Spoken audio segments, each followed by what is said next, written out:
welcome to the Geeks, and Joysticks podcast. This is a show where we talk about shows, movies, video games, cool stuff we see during the week. I am your host, Edward Prizes, by myself this week, looking like a gopher, you feel me? But if I kill all the gophers, they're gonna lock me up and throw away the key. Name that movie, yo. It's Caddyshack. It's Caddyshack. It's Caddyshack. It's gonna be a matter of time before they cancel Caddyshack. Because if I remember correctly, when he says that in the movie, he's washing his balls and he's like pretending to jerk it. It's only a matter of time. Anyway, before I go off on a rant, like I said before, I'm a host, Edward Prizes. You can, if you're liking the show, what we're doing over here on the YouTubes and wherever you get your podcasts on the podcast realm, follow us at the Geeks, and Joysticks. Like I said on the YouTube, hit a subscribe, hit all those buttons that you need to hit. You know, feel me? Got time codes on the bottom. You can just click over to whatever you want me to see me stupid old face talk about. As well on the Stitcher, Apple Podcasts, Spotify, wherever you get your stuff. We're over there. We also have an Instagram page, Geeks, and Joysticks, and a Facebook page as well. Let's get right into it. There was some news that came out this week about Spiderman animated series on Disney Plus. It's been taken off the Disney Plus platform, and I did check because it was on my queue. I remember seeing it vaguely, but I was too young to like comprehend what the fuck I was actually watching. You know, I just see that colorful pew-pews and beautiful colors and all that when you're a children. Now as an adult with the nostalgia app known as Disney Plus, I like to go back and see what was I watching. You know, feel me? That was one of them. There's like 60 something episodes, but it's off of Disney Plus, and a lot of people are probably speculating, oh, why? You know, you got Spider-Man Holland, the best Spider-Man coming. Why you take it at it? Apparently, Disney does this to check on things that might be messed up. You know, some episodes might be out of order, or they might want to retouch or edit on some of things. They recently did this with Sword in the Stone, I think sometime last year. They went in there and edited and messed around with it a little bit. Nothing crazy like a warning for aristocrats or what was it? Robin Hood? No. Was it Robin Hood? Peter Pan, amongst other things. I don't think there was any racist on Spider-Man. I don't think. But then again, I don't know. But it'll probably be coming back. But there's no release date on when it'll be coming back into the Disney Plus fold. Because Disney don't do that. Where Netflix gives you a warning. Where like, oh, you only got 3 weeks left before you can see this, you know. But that's because it's going to be away from the platform indefinitely or forever, you know? Kind of like when they give you a warning. I don't like it when Netflix give me the warning after I saw the movie. It was like, oh, good thing you watched it because we're taking this off in 2 days. I'm like, you could have told me before Netflix because then I don't see this at all. What's wrong with you? What the fuck wrong with you? But yeah, I was kind of sad about it, but I was like, all right, they're probably coming back. It's got to come back. It has to come back. It's probably going to come back. When? Who knows? Let's keep it pushing. This little piece of news shook me a little bit. It just sounds weird. Paddington 2 has replaced Citizen Kane as top-rated film on Rotten Tomatoes. Citizen Kane has long been the top-rated film on Rotten Tomatoes with a 100 rating, but as of Tuesday, it slipped from 100 to 99, all thanks to a negative review from 80 years ago. So Paddington 2 has a 100% score. It's not that it went up or down. It's that Citizen Kane fell 1%. That is crazy. The tomato meter. You guys respect Rotten Tomatoes? Y'all believe that? Leave a comment down below or slide in our DMs. What do you guys are your sources for scores? Yeah, y'all like Rotten Tomatoes? Y'all like, what's the other one? Metacritic? Y'all like Us? Do you use Us as a viable source for reviews? Probably not. We just yell into the mic about stupid shit and we notice or don't notice. It's that clickbaity title is just is what draws you in. Paddington 2 replaces Citizen Kane as top-rated movie of all time. I have heard from people who have seen Paddington 2 that it's great and fantastic and wonderful and cute in the bomb. I have no emotional attachment to Paddington whatsoever. He's more of a British thing, right? I feel like he was more like the London British KPBS running around those screens. But okay, he might have some crossover. I just don't really care for Paddington. You know, he might be too kiddie. You know, I just watched a PG film by myself last night. Hashtag singles life. But you know what I mean. Like every Pixar movie you have to watch. You know, you gotta watch. It's gonna be good. What's the parameters? What's the threshold? What's the difference where it gets too kiddie? I feel like Paddington 2 might be a little too kiddie if I gave a shit. If this was like the Arthur movie or whatever, and they do Arthur movie, will they be doing Arthur? If they do an Arthur like this, I'd be like, hell yeah, I'm watching Arthur. But Paddington, I don't care. I remember talking about Clifford. I was like, Clifford, I don't care. I did watch Clifford, but I don't care. There's certain ones that I don't care. Like Winnie Pooh, but Winnie Pooh's, I care as Winnie Pooh's.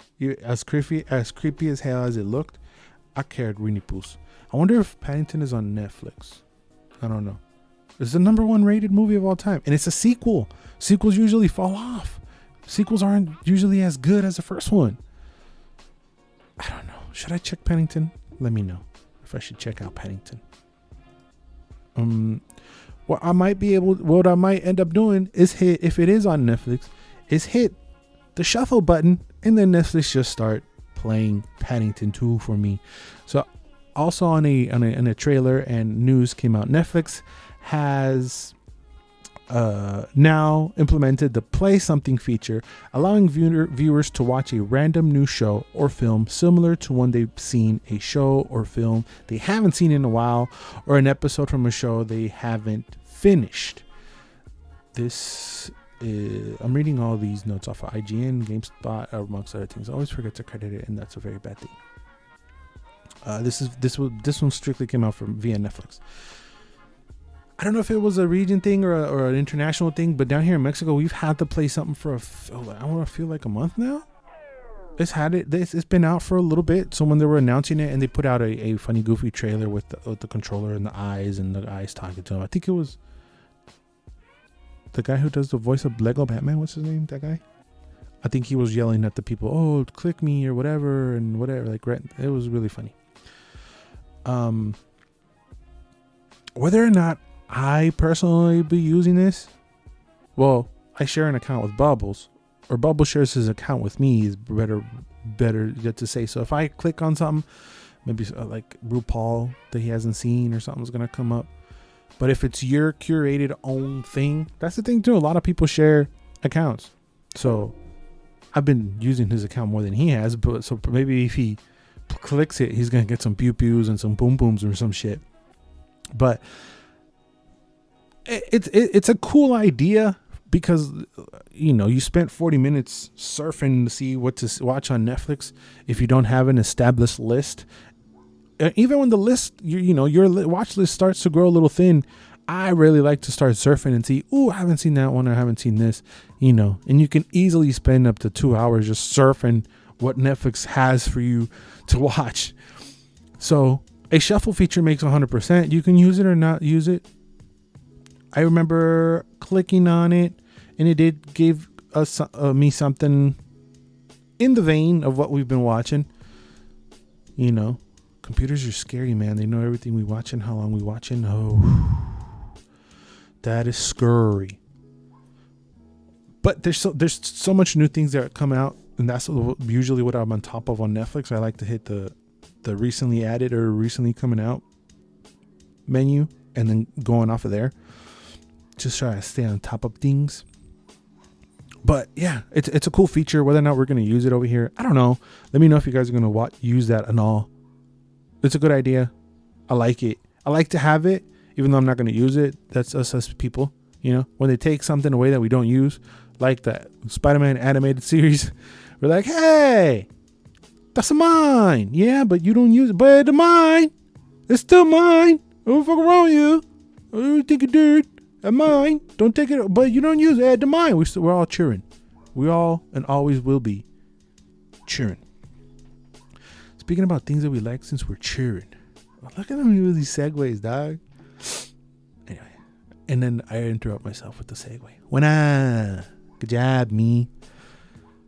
There's a what you doing on this same very channel that you're currently watching on the YouTubes, where at the end of it we review Mortal Kombat's Bubbles and I. It's very good. It's very dope. We like it. If you disagree or don't disagree, let me know. But in it, spoiler alerts, it teases Johnny Cage coming in the second one. It's not really a spoiler. There's been news. They've been talking about he's not being featured in this film, in this first film. So the second as that drops, people start casting Johnny Cage. As of last week, the big news, not the big news, the people that they were pushing for the most was Mike the Miz Mizanin from, aka the Miz from WWE. I personally don't like that choice. I think I don't think he can. No, I don't like it. I just don't like it. He still has that WWE stank on him. The stank that Batista, The Rock, and John Cena have shed. I feel like The Miz, because he's still active, he still has that stank on him, which makes the movie kind of... It makes it feel like a fall in a different category. Like maybe not as serious, maybe kind of cheesy. I don't know. This is nothing against him. You know, he does a good job as a bad guy. You know, because every time he's on screen, when I watched, I was like, ugh, I don't like this guy. And I don't think that's what Johnny Cage is. Not saying that The Miz can't provide that, but I believe more in the person and the name that's been thrown around this week, because he's exactly that. And it's Ryan Reynolds has put himself into Mortal Kombat. Ryan Reynolds puts himself in Mortal Kombat as Johnny Cage in his fun teaser for his mobile company. Is that a hink hink? Is that a wink wink? As though he wants to be casted in the new movie? I would easily said so. I mean, dun. Like, what do you mean? Yes. Yes, I want. That's exactly what Johnny Cage is. He's a Ryan Reynolds. He's a loudmouth, but he can back it up. You know, he's gonna talk shit. Ryan Reynolds is all of that.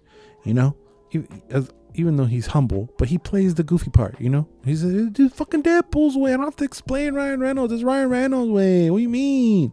He's great. As Johnny Cage, that makes all the sense in the world. All of it, not a little bit, not half of it. All of it. Is he kind of a bigger name for this movie? Yeah.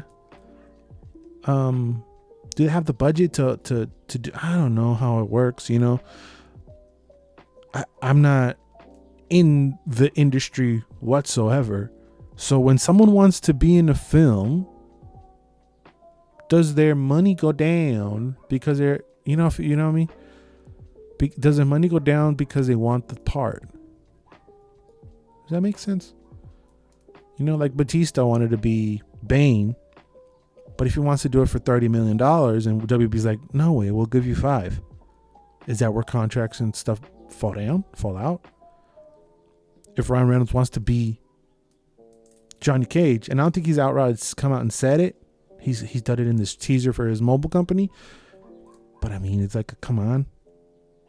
How much money is he willing to pass up on? You know what I'm trying to say? To be like, I want to be Johnny Cage. All right, but we only got $500,000 for you. And he's like, oh, damn. But I'm like Ryan Reynolds, though. You know? Yeah, it's great that he wants to be, but will it happen? I don't know. I would like for it to happen. I like that movie. People disagree, and that's fine. But as long as you don't get an outright fist fight over something, quite like people have done throughout their years playing Mario Party. If you haven't gotten a fight playing Mario Party, well, guess what? You haven't fucking played Mario Party. You haven't played Mario Party. If you haven't get raged playing Mario Party, guess what? You haven't played Mario Party never. You know? If you don't punch a sucker in the face for getting a star just for landing on something, guess what? Yeah, I haven't played Mario Party. Well, now you'll be able to get pissed off and break things through online features, because after 2 years of releasing, Super Mario Party gets an online mode with options to play Mario Party and partner party game modes. This makes all the sense in the world. I don't know why it took 2 years for Nintendo to figure this out. It makes all the sense of the world. Super Mario Party, it's fun. I dabble with it with Bubbles every once in a while whenever we get together over his crib. I wish there was more levels. There's like 4 or 5 of them. There's just not enough. I like the partner system. That was pretty cool with the dice and the different dice, and that's cool. I like that every Mario Party tried to reinvent themselves, and for the most part they did it successfully. I think the first 3 are fairly similar, very similar. Mario Party 2 came in with the costumes, and that was cool and cute. But for the different stages, that was great. The first 3 are the best, I would think. Even 4, 5, and 6 is still really good. 4, 5, 6, and 7, all of those are good. 8, 8 can suck a fat one. 9, I don't think I ever played 9. Oh no, yeah, I did. Is 10 the one with Bowser? I didn't play the one for the Wii U with the Bowser and the people get to be Bowser. I didn't do that one. That one fell off, as everything does in the Wii U. But this one's good. This one's back to basics. I love Bubbles, and I played probably more hours in the mode for Mario Party 3, where you get a partner and there's a battle and you fight people and you have to beat them, and that was great. You just run around collecting things and you pick a partner and your partner attacks and all that strategy. I love that. It never came back, sadly enough, but the partner system kind of did in this one. Super Mario Party Online makes all the sense in the world. All of it. But like I said, if you haven't gotten putazos, you've never played Mario Party. And I'm so sorry for you, because you're having fun and you never have fun in your life. Speaking of having fun, people are going to have a field day whenever this thing comes out. So Last of Us Part 3 the outlines of the story have been written. Neil Druckmann has revealed he's written an outline for a story for a new Last of Us game with co-writer Hallie Gross. He shared this on the Script Apart podcast. This is all according to Neil Druckmann. So the outlines of the main ideas is what the hell is going on. Makes all the sense in the world. Of course, it's going to be, whenever it comes out, it's got to be PlayStation 5, right? It's not going to be PlayStation 6. It's got to be similar to Last of Us 2. It's probably going to be towards the tail end of the PlayStation 5 life cycle. I'm here for it. There was also news that the movie for Last of Us fell apart because it was becoming too actiony. So that fell apart. I guess that's why they turned it into a series. It's weird enough that not that weird, but after 2 games, I feel like The Last of Us is as hot as it's ever been. You know, even when the first game came out, I was like, oh yeah, that was cool. Like, a lot of people praised it, of course, because it deserves all the praise. But I feel like the hype died down. It wasn't until the second one came out that people who had not even played the first one went back and played the first one. And now the hype is real. It's getting all the hype it deserves, even from the first one. Now with the show coming out and HBO behind it, and The Mandalorian behind it, all these big names behind it, I feel like it's at its hype, the highest of the hype right now. Well, deserved. If we sacrificed the movie for a better series that couldn't have, I'd be down. I wouldn't mind. But yeah, it's obvious. I've never written anything in my life. No, that's not true. I tried to write a couple stories, but they weren't great, so I was like, fuck it. Or I had the outlines just like he has it of the stories in my head, and I just never got around to write it down. I think I have a few pages on a stupid ass story that I was doing. Anyway, I don't know how much the success of your previous project impacts the story beats or what occurs in your story for the sequel, because of course, Neil Druckmann is around the industry. He's listening to people bitch and complain that we don't like Abby or whatever you killed Joe. Sorry, spoiler alert. You know, Joel's dead and all boohoo. Does he take that into account for his future projects? What if he wants to kill Ellie in this one or whatever? Where she kind of turns into a villain, and a lot of people are like, you're just so driven by revenge. You're being blinded by everything else that's in front of you, lady. What's wrong with you? Maybe people are like, nah, fucking kill Ellie. We want to see more Abby's story. Or maybe he follows Abby's story, which has a purpose right now, kinda. Even though Ellie's also did towards the end with the Chinito baby. Got to figure out where he at. You got to find him and all that. Is it going to go two ways? I am so curious as to what the hell is going to happen with this project. Obviously, whenever it comes out, this is a pre-order or whatever. Everything you have to do, collector's edition, everything, all that. Throw all my monies. Take all my monies, man. But back to my original thought. What does the initial or does the noise from your previous project affect your future projects? It has to. Man, I wish I was like big enough or people give a shit enough of the show for me to ask Neil Druckmann that. That'd be cool. Maybe I should try to slide in her DMs. I should try to slide in his DMs. Nah. Fuck it. I'll just keep making shit up. Anyway. Let's get into the trailer talk already. We're zooming by. This might be a shorty episode, son. Yeah, let's get into trailer talk.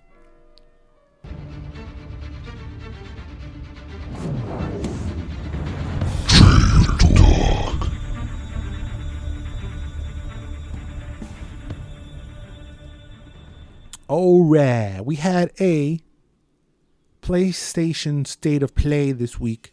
It was really short, man. Yes, it said in the description after I got yelled at in a certain chat that I was like, oh, that was it? And I got yelled at. I was like, oh, read the description, you fat fuck. I'm like, alright, shit. My bad, son. Fuck. There's always like, oh, but there's more, and they didn't do it this time. But it was really short. First of all, so it was a Subnautica trailer. It's a sequel for the very successful Subnautica. Also, they announced that Among Us will be coming to PlayStation 4 and PlayStation 5. Had a cute little Ratchet and Clank outfit on, looking sweet as hell. I wonder if there's going to be crossplay. There better be. There has to be. I wonder how that works.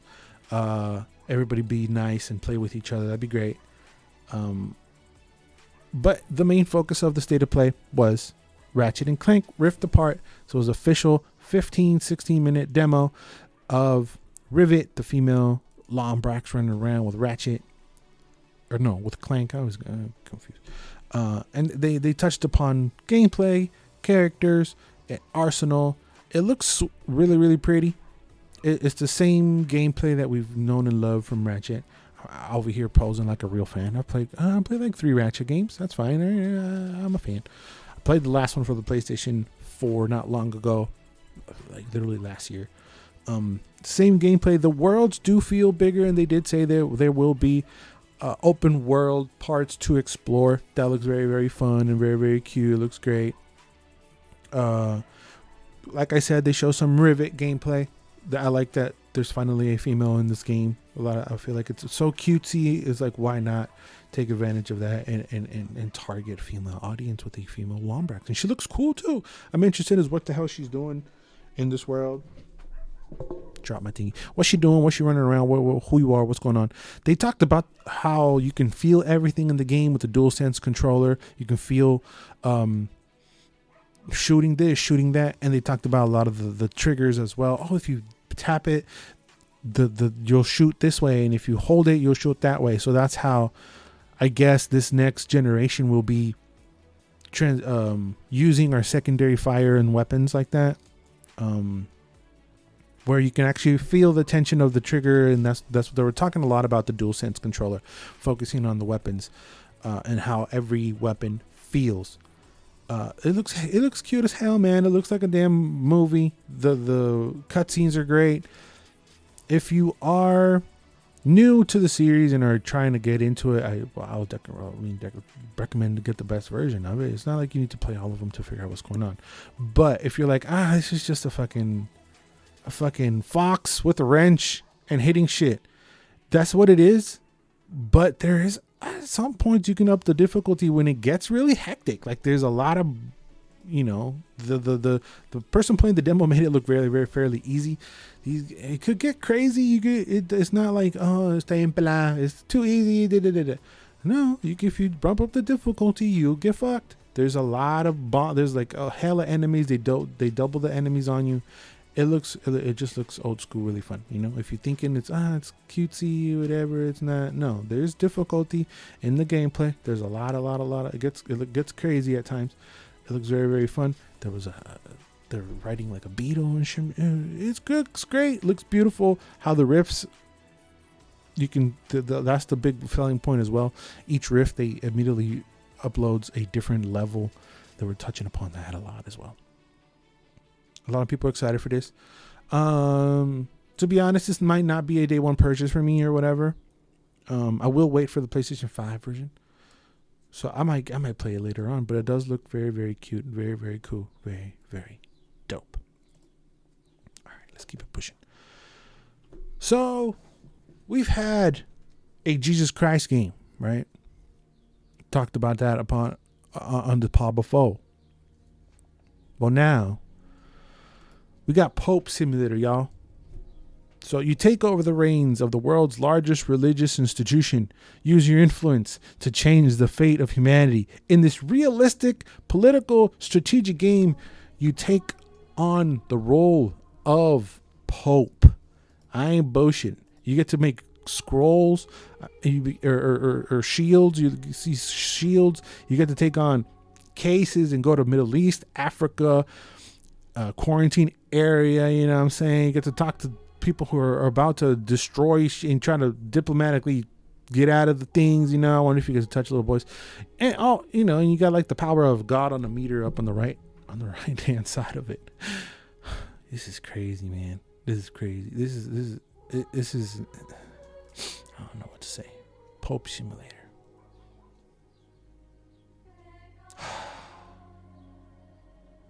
It's on Steam. It's coming to Steam. So, good power to you. It's insane that we are now at the point in video games where we're making games of religious figures. There's religion in video games when it's real religion, like the Pope. Like how high up in the chain can you go? Or Jesus. It's a Jesus game. Jesus has been in games before. Obviously, in the South Park one is the first one that come to mind. I feel like he's been in like a boxing match or a boxing game or something. He's been in games before. But Pope Simulator, Jesus, where you play the readings of the Bible of Jesus, that's just crazy to me. What's next? Moses, right? Who's a huge political Virgin Mary? You give birth? I don't fucking know, man. I don't know. This is crazy. It's developed by Magic Games. Published unlimited game. I'm really curious on the sales of this. Like, what was the target? I don't know, man. I see a lot of like goofy ass streamers to be able to like profit and make fun of it for like half a stream or something like that. It is crazy. Pope Simulator. If y'all check it out, let me know what's going on. Something I'm definitely going to check out. Something I definitely am intrigued by. Something I definitely want to give props to. It's a little game. And I say little because the development team was one guy. It's called Lost Soul Aside. So back in 2016, this guy, Yang Bing, started to make this game back in 2016. He was developing a game for PC using the Unreal Engine 4. I'm gonna put up footage on the YouTube right now so you guys can see what the hell I'm talking about. And I think Sony and I forgot the name of the other the publishing team, the developer team. Give me 2 seconds. It was right here. Man, fuck it. It got picked up basically. Sony's gonna publish it, and if I were to Ulta Zero Games is the website, and they're looking for a trio of positions to hire people: the level designer, animation designer, senior designer. So if you're interested and you have skills, go ahead, go do that, because I see the potential in this game greatly. If I were to describe it, and I'm not going to be the only one doing this, it's been described like this all over the internet. It's like a Devil May Cry meets Final Fantasy, and it's heavily inspired by Final Fantasy. The main character, he looks like Noctis a whole lot, but the story looks cool. The guy's running around with like a dragon spirit thing. This is like a 17-minute video of the gameplay. The fighting looks very similar to the newest Devil May Cry. He's switching different swords and shooting things, and it essentially seems like it's the dragon partner that's doing that. It looks gorgeous, and it's crazy that it was just one dude. The props to Yang Bing for doing that. Boss fights, I mean, it looks great. It does look like it's being worked on. It's not 100% polished. There's a couple parts where he's running and skateboarding where the animation looks like the character's animation of him ducking and like doing stuff is a little off by a little bit. It's not perfecto, but if it gets enough support, I can see it being perfecto, because it looks great. It looks fantastic. It looks fun as hell. And if this ever comes out to consoles, I'd be so down. Lost Soul aside, go check out the full 17-minute demo. That is a lot, but 775,000 people have already gone and checked that out, because it looks beautiful. It looks beautiful, man. It looks great. Shout outs to Yang Bing, man. Great job. Fucking talented, smart people, man. I don't know nothing about that things. Lost Soul aside, great. Looks fantastic. Would love to check that out. Let's get into the oh shit, I didn't write that part down. Let's get into Let's get into the Netflix portion of the trailers talk. First, hella excited about D1. Very excited about the D1. Super excited about the D1. Castlevania Season 4 trailer. This is, unfortunately, the final season for the series. I'm a little sad about that. I'm not gonna lie. But Castlevania Season 4, Netflix. I think it's coming next week, in a couple weeks. I forgot where the release date was. It don't say. It's the fourth season, man. You already know how we feel about the first 3 seasons. The trailer for the third season pulled me back in, because the first couple seasons were a tad slow for me, but I loved it. And then the third trailer and that whole season didn't disappoint at all. It was fantastic. It was fun. It was great. The animation is fantastic. It pulls you back. The fighting, the story. It got a little messy towards the end of the third season, but they're gonna tie it all with a beautiful, beautiful bow this season. Basically, the story is that they're trying to bring back Dracula in this season. That's it. That's all I need to know. I don't need to know more. That's it. That's all I need to know. Just people killing. It's just a lot of blood. A lot of people fighting, stabbing shit, killing things. There was one cool little joke thrown in there. He was like, "Oh, I should have killed you twice." That was fantastic. It's great. I'm gonna be really, really sad when it ends, but hopefully it ends off on a bang. This is this is the best anime Netflix has got in their paws. I don't know if that's making a lot of noise. In their paws right now. They are making a move with the video game animes, with the Dragon's Dogma and what was the other one? I just recently watched it, but I forgot about it already. You all know which one I'm talking about. I hope. You all know what I'm talking about? I don't know what I'm talking about. It's a fucking it's gonna bother me until I remember. Fuck it. This is the best anime. Netflix produced anime for sure. Castlevania Season 4. It looks badass, man. It looks badass, and it looks like the budget umped up a little bit more. The fighting, it's crisp. It's great. It's great. It's great. It's great. It's nothing most else I can say, but it's fantastic. Great. Me want, excited. Castlevania, horny. All the good words. Bam, son. Fucking bam. Expect our review definitely for that. Definitivo. Alright, let's keep it on Netflix. This is also a series. This is a teaser trailer for Sweet Tooth. Sweet Tooth is based on the beloved DC comic and executive produced by Susan Downey and Robert Downey Jr. Traitor.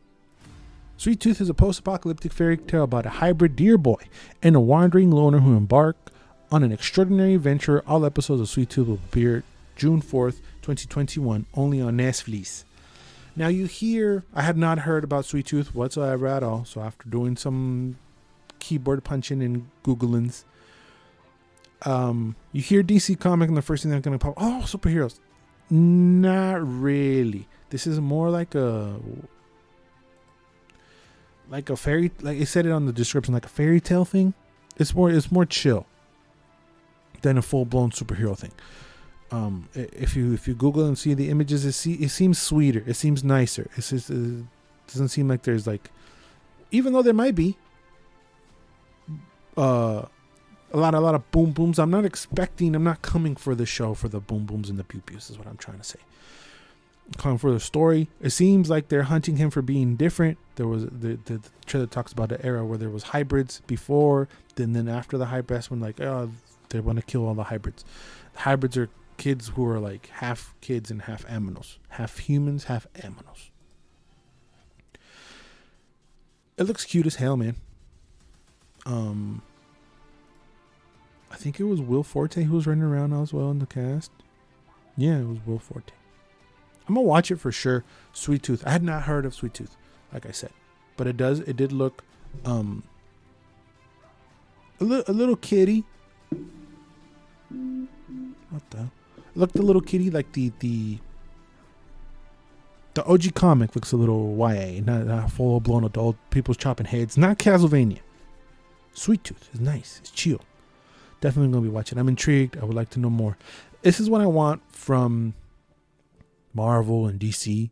Are the stories that are not really out there like that in the comic world. I mean, they are, but we as super mega casual fans, like, we own some comic books. I still haven't even read 80% of what I own. So I'm kind of a poser. So us posers, you know, I want stories and characters that us posers haven't really are aware of, you know, like Sweet Tooth. I like that. Even though I know Morbius. That's kind of like an offset.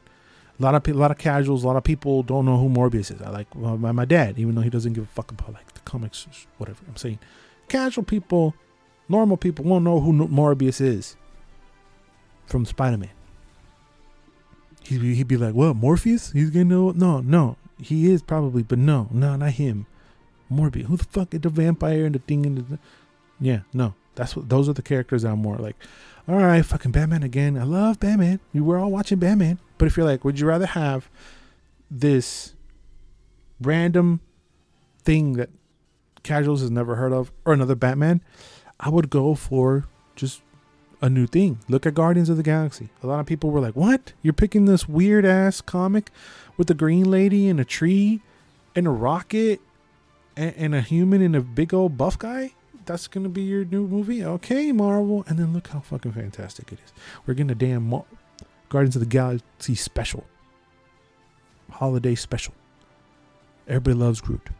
You know? I'm Groot. Everybody loves Groot, son. That's what I want to see. So I'm all here for Sweet Tooth. Hells yeah. Y'all know what I'm probably not up for, though. I gotta take a deep breath for this one. The Misfits. No, not the band. Even though I think that was just Misfits. No, not the cool BBC show from the 2010s. It's a whole new thing. I thought it was a remake, but I don't think it is. No, the Misfits. Misfits is about these group of people that, after being recruited by a group of unconventional thieves, renowned criminal Richard Pace finds himself caught up in an elaborate gold heist that promises to have far-reaching implications on his life and the lives of countless others. No. Este vato, Richard Pace, is being played by my Bond, Pierce Brosnan. Now, when I say my Bond, I don't mean that's the Bond that I pick. I mean, that's the Bond that I grew up watching. It's probably worse Bond. Sorry, my bad. Probably? I don't know. Anyway, Pierce Brosnan, Jamie Chung, we've seen her running around as well in Hangover, among other things. I like her very much. Tim Roth, I love him. He's dope. Hermione Corfield, Nick Cannon, amongst others. Now, I want to say something about Nick Cannon. So, that's the way. I don't think he's been taken serious as an actor probably ever. You know? Like his most favorite movie is Drumline, you know? And he was great in Drumline, but that was 2002. Okay? I don't even remember him being in Ben in Black 2. Loved on Constantine. He was hot shit for a second, right? Now he's more known for marrying Mariah Carey and Wildin' Out, right? And I'm not trying to shit on him. That is literally, if I ask Bubbles where is Nick Cannon from, he's gonna say marrying Mariah Carey. I'm not gonna lie. I love Wildin' Out, so I'm like, oh, he's Wildin' Out. He's great. He balling. He has his toes everywhere. He's a producer. He makes music nobody listens to, but still, you know, he's dope. He's in his 40s now, and he's making great things for his life. As a product, though, didn't he try to do headphones too or whatever? He's great. I'm gonna say this again. He's great. But as a product, he doesn't sell movies for me. And he's playing the loud, kind of like the loud black guy in this movie. And they try to twist it, giving him like the disguise guy who plays different characters. But he's not that. He can't. He I don't know if it's just the Wildin' Out thing or whatever, but every time he was on screen in this trailer, it made me feel like I was watching like a SNL skit where they do the real trailer and then they have the host, you know, photoshopped in, edited in, saying wild things. That's what this trailer was. Because you got Pierce Brosnan talking to Jamie Chung like, you know, if we get caught, we're gonna get fucked. And then you got Nick Cannon in the accent being like, oh no, this is not good. And it goes back to, and then Nick Cannon going, and then making crazy faces and pressing a button. Go watch this trailer, The Misfits, and it looks like a SNL skit. And that, it looks bad. It really does. It don't look good. Like, I'm sorry. Yeah, okay. Old fuck trying to steal shit. Okay, that's great. There's boom booms and boom booms. And I'm not saying it's all Nick Cannon. But it just doesn't look good. And I fucking hope I'm wrong. I hope I'm wrong for everybody involved. I hope it's a good movie. It's not on Netflix. This is just going to come out on DVD or whatever. VOD in March, I think. No, not March. Fucking June, July. One of those. Hopefully when it comes out, like I'm not running to go see it. Hopefully when it comes out, it gets good reviews. And then I'll check it out. You know, feel me? But that's what I was thinking the whole time. It's just like, oh no, stop. Whew. The action looks okay. It's just okay. It's okay. Hopefully I'm wrong. And it's a great movie and it's like a hidden gem. It's like, oh no, Nick Cannon's also great. Whatever. I'm just going off of the 2-minute, 30-second trailer that I was put out. Misfits. Let me know if you guys watch it. You guys agree, disagree. What's good? All right. Our final trailer of La Semana, bear. This is a big one. This is a gigantor one. And it's for the remake by Steven Spielberg of West Side Story. So this is an adaptation of the 1957 musical West Side Story. Explores forbidden love and the rivalry between the Jets and the Sharks, two teenage street gangs of different ethnic backgrounds. I haven't seen the OG, and I've never seen the OG. This trailer wanted me to go back and check out the OG. I love Ansel Elgort. That fool, he great. I love his music, I think, more than his acting. But he's great. He's Fault in Our Stars. He's in Divergent. He's Baby and Baby Driver. You like him. He cool. He fell off for a second. You know, he was everywhere. He was running around with the NBA All-Stars, and he was like playing basketball and doing music and all that. And then he kind of fell off a little bit for me. Like, where you at? And now he's in West Side Story, man. Like I said, I never seen the first one. I think it came out in the 60s. Let me double check. Oh, let me just press this right here, because I already got that queued up.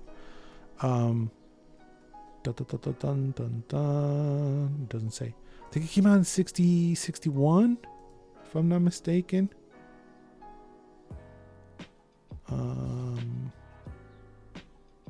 Whatever. Oh, let's continue 2021.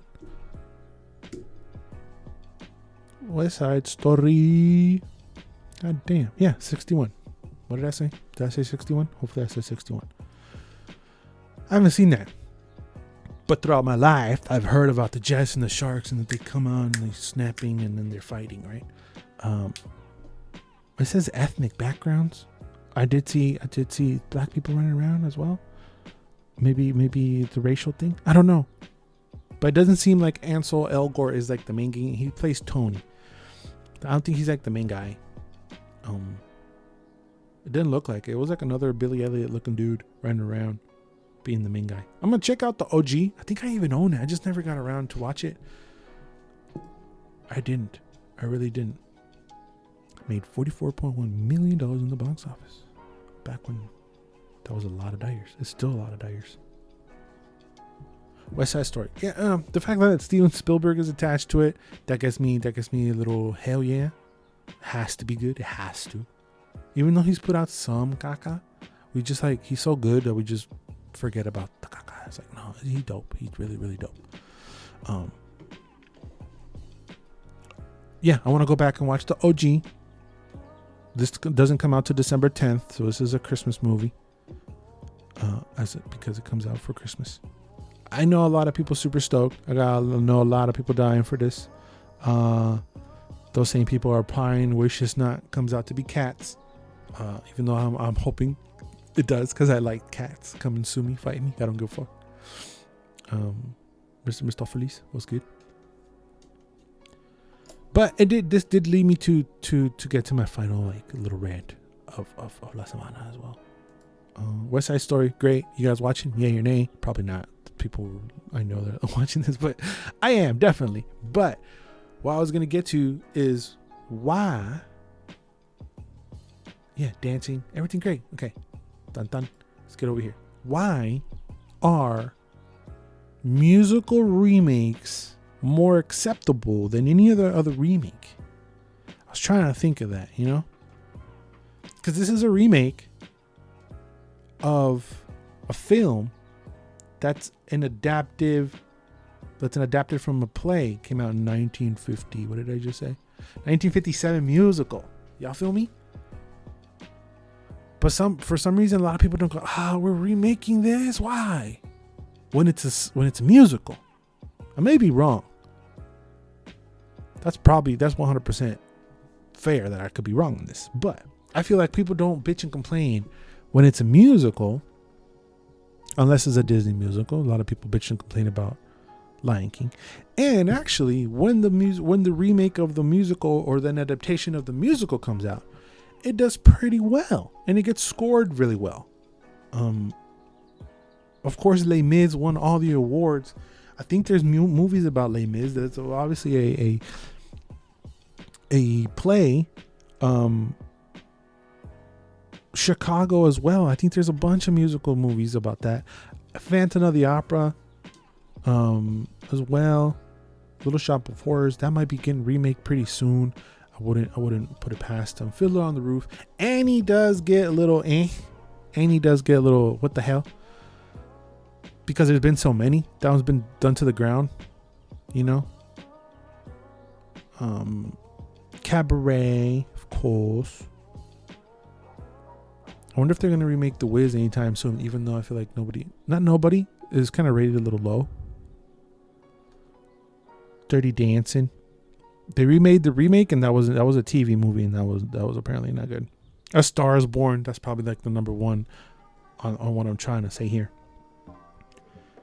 When there's remakes of a musical, people don't bitch and complain as much. And I wonder why that is. Is it because it's already an adaptation of something that's already loved? Maybe musical people, as long as it's the same music's in there, they don't care? Or maybe what I'm just saying is 100% bullshit. I don't know. Yo. Hey, doggy, shut the fuck up. I'm trying to record a fucking very successful podcast here, son. Cállate el hocico. Fuck. That motherfucker been barking all day away. It was like fucking 4 o'clock at night and that fool barking. So I had a little pent up rage. Sorry. I love doggies.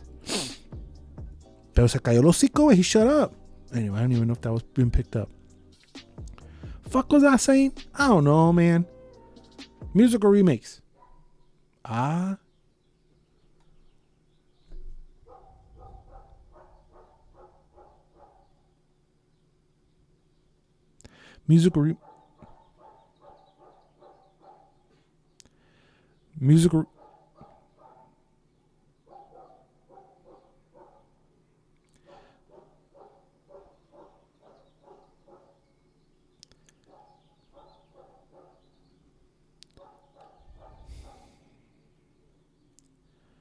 Musical remakes. Oh, this motherfucker. All right. I'm gonna go kill a dog. I'm out of here. Yeah, musical remakes, yeah or nay? I'm just gonna power through. Fuck that fool. See if I close the window.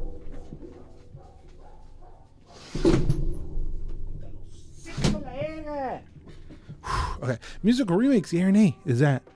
Am I tripping on that? I feel like I'm on to something, a little thing. If when they remake a musical movie, it doesn't get as much backlash as any other remake. Y'all feel me? And maybe the musical remake is better. I definitely think that West Side Story is going to be dope. It's going to win all the awards. The last musical I said that was about Cats, so I'm not a musical expert. Don't listen to me there. But West Side Story, Ansel Elgort, Steven Spielberg make for a great trio of people running around and doing things. I have 100% faith in them. Y'all feel me? All right, I'm out of here. I'm going to go make a concoction to kill that dog with some poison. I'm kidding. It's called Don't Cancel Me. I love doggies. I work with doggies. I work with doggies. All right, I'm kidding. It's called a joke. All right. I don't even know who that fool is. I don't even know how to get the... That's the ghetto. You don't cross the line over there. Anyway, I'm out of here. If you guys like these shows, we put out 2 shows every week. We got What You Doing, where we talk about what we watch and play during the week. And we got this beautiful, lovely podcast. My homie been moving, so he has no internet. So hopefully we get him back pretty soon. I'm going mental talking to myself. Hopefully we get him by this What You Doing or next week. Who knows what's going on? Who knows what the future holds? But yeah, you can follow me at Edderprazes, Paurazas on the Instagram. You can follow my ghostly friend at Jafel91. You can follow Bubbles, aka Alex, at Alex_Mac211. I spent all day playing Pokemon Snap with him yesterday, so I'm gonna be talking about that on this next week's What You Doing. If you got to be want to be on top of what the hell we going on, what we doing, go do that. On the Instagram, we got a Facebook page as well, Geeks, Flicks, and Joysticks on the Instagram, post clips amongst other things. Got the YouTubes where if you're watching this and you made it all the way through, fucking thank you, I love you, I'm bless you like a pope. Y'all feel me? Whatever I gotta do. Yeah, leave a like, comment, and subscribe on that. Hit the notify bell to be notified every time we put up a video, which is twice a week. And yeah, I fucking love you guys. Shout outs to Belgium, Geeks, Flicks, and Joysticks on Spotify, wherever you listen to us on the Apple Podcast, Stitcher, iVoox, Spotify, anywhere you listen to your podcast, we're there. Shout outs to Belgium. I love you, Belgium. And don't forget, and that always and forever, you do you. Bye. A salir verga, perrito, a salir verga.